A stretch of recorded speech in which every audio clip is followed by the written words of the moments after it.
you're going to know how intent I was on teaching you people that what you're doing is wrong.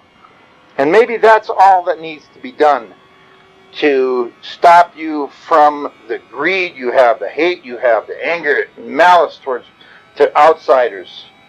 I think God will bless me to get the machine done, to drive it, to do the stuff that I have to do. I am the co-captain of my life. God is first, I am second. Okay?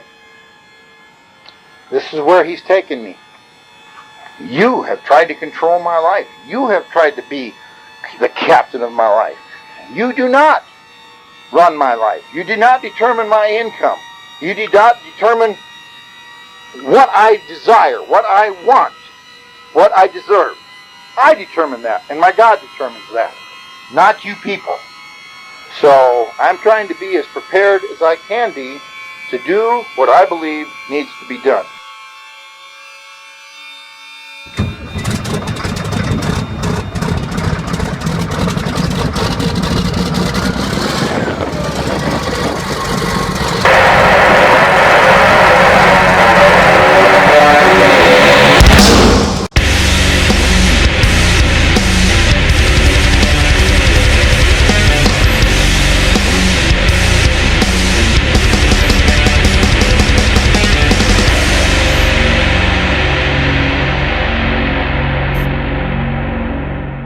Marvin Heemeyer was your average everyday American living in Granby, Colorado. He worked hard as a welder in his muffler repair shop so that he could put food on the table and live a good life. His friends all described him as a very likeable person, and his own brother said that he was the type of guy who would bend over backwards to help people out. In 1992, Marvin purchased 2 acres of land for $42,000 so that he could build his muffler shop, which he did. He was then approached by the Dochev family, who wanted to buy his land from him so that they could build a concrete plant, and they offered him $250,000 for the land. Heemeyer went back and forth with the Dochev family, and Heemeyer kept increasing the price to try and see if he could get more money, until eventually the deal completely fell through, so the Dochevs sought to have the land around Marvin's muffler shop rezoned so that they could build their concrete plant. Marvin was included in the rezoning discussion at the very start of the process so that he could make sure his interests were protected. But regardless of anything that Marvin said, the rezoning application was granted anyway. What Marvin didn't know is that the piece of land that got chosen to build the concrete plant was a piece of land just adjacent to his muffler shop that he and his customers actually used to access the shop. Marvin petitioned to the zoning commission again so that the concrete plant couldn't be built there. However, despite several petitions, all of them were rejected, and construction of the concrete plant went ahead anyway, essentially blocking off access to Marvin's shop. Marvin then decided that he would use another bit of land next to his shop to build a road so that people could actually access his shop. So he went about buying all the materials that he would need, such as asphalt, concrete, shovels, tools, materials, and a bulldozer. Once Marvin had got all the materials that he needed to construct the road, he then petitioned to the city for permission to build the road so that people could actually access his shop. The city refused his request, meaning there was no easy way for customers or even himself to access his shop, so his business was now at risk. To make matters even worse, Marvin's water and sewer lines were actually running under the piece of land that the concrete plant was being built on. So during construction of the concrete plant, Marvin's sewer lines and water lines were cut off, so his muffler shop didn't have any running water or sewage connection for months. Marvin was then fined $2,500 for not being connected to the sewer line, even though it wasn't his fault. Marvin then tried to fix this by petitioning to have his old sewer line connected again because it was still there under the ground. The only problem was it was under the ground on the concrete plant's property, and they refused to give Marvin permission to connect his own sewer line. Despite all of Marvin's activism, the signatures he collected, the letters that he wrote, the meetings he attended, all the government bodies that he contacted, the council, the zoning commission, and the concrete plant all just stopped listening to him and replying to him completely, and just abandoned him to his unfair fate. Marvin felt the entire world was against him, and it would really seem so because some of the stuff that happened to him was so extreme that a lot of people to this day still believe that there was a lot of shady dealings going on between the concrete plant and the city council, and Marvin even seemed to believe this himself. So Marvin decided to start working on a new project. He took the old bulldozer that he bought to build that road, he gathered up all of his welding skills, and he got to work. His plan was to turn the bulldozer into an unstoppable and impenetrable fortress with all of the bells and whistles. Some serious planning went into this contraption. The bulldozer model was a Komatsu D355A, and what Marvin set out to do first was create an armour sarcophagus that would cover the cabin, the engine, and part of the tracks. This was made out of composite armour that was made by pouring concrete in between thick metal plates, and in some places this armour was 12 inches thick. So that Marvin could actually see where he was going, he mounted several cameras on the outside of the armour, and each of these cameras was protected with 3 inches of bulletproof plastic, and all of the cameras were rigged up to 2 monitors that Marvin had installed in the dashboard of the bulldozer. Marvin even thought so far ahead as to install compressed air nozzles next to the cameras so that they could blow away any dust and debris that would fall onto the cameras to make sure his vision was never blocked. Marvin even installed onboard fans and an air conditioner to make sure that the cabin would stay nice and cool.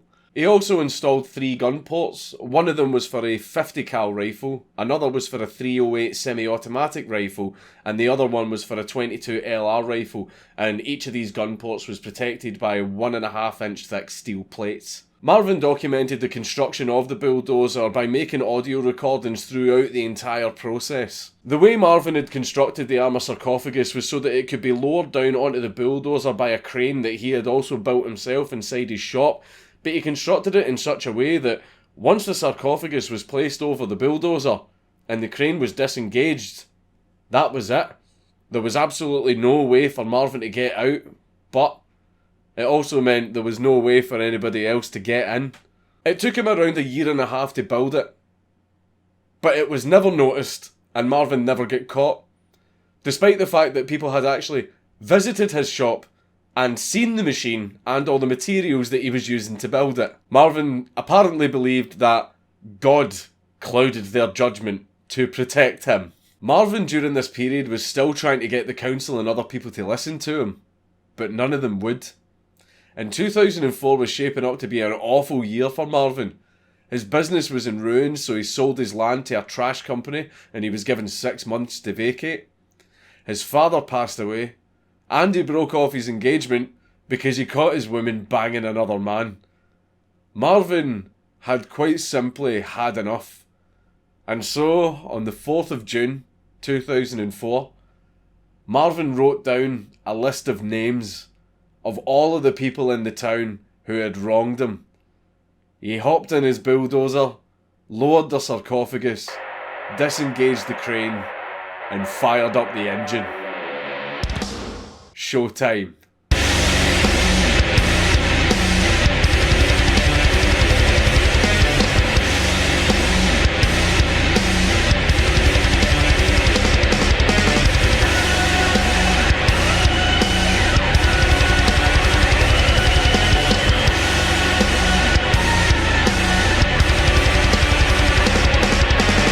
And so began the KillDozer rampage.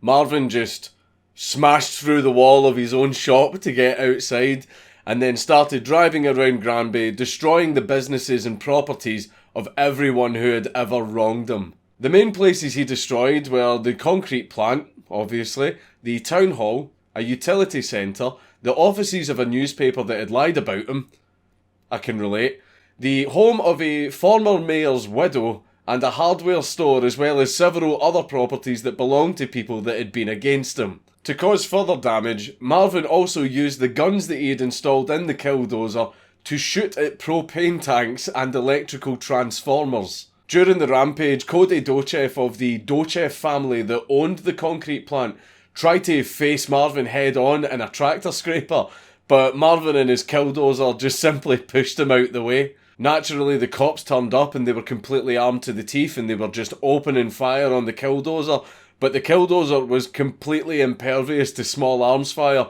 so the cops' guns did absolutely nothing. A SWAT team followed closely behind the KillDozer, firing at anything that they thought could possibly be an opening to the inside.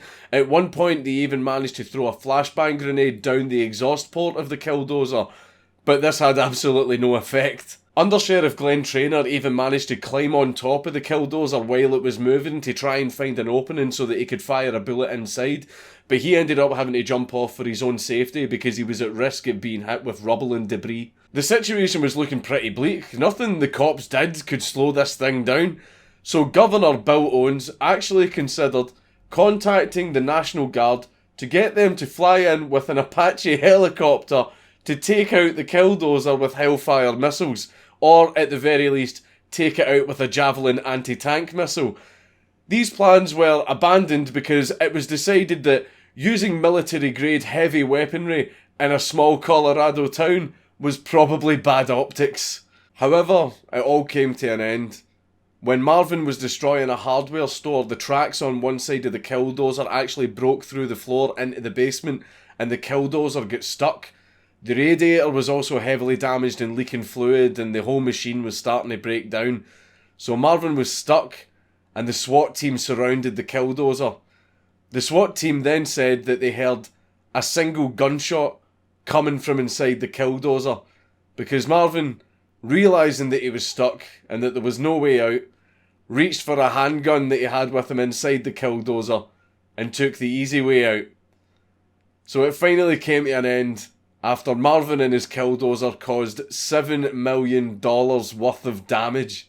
The cops tried to get inside the KillDozer using explosives, but after the third failed attempt, they decided to finally cut through using an oxyacetylene torch, and eventually, after many hours, they managed to get inside the KillDozer and retrieve Marvin's body. In 2005, the town council announced that it was going to scrap the KillDozer, but all of the parts were going to be sent to various scrapyards all the way around the US to prevent people from stealing them as souvenirs. After the rampage, a lot of people vilified Marvin and branded him as a lunatic, but other people ended up revering him, saying that he was a man that fought back against the state who had completely screwed him over, because despite the extent of the KillDozer rampage, no one died.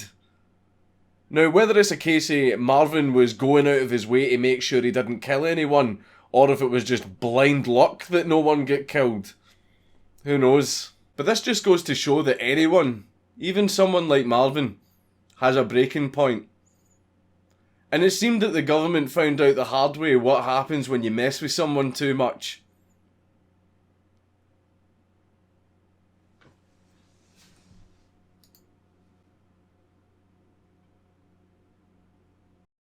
It's Count Dankula on YouTube. Everybody should subscribe.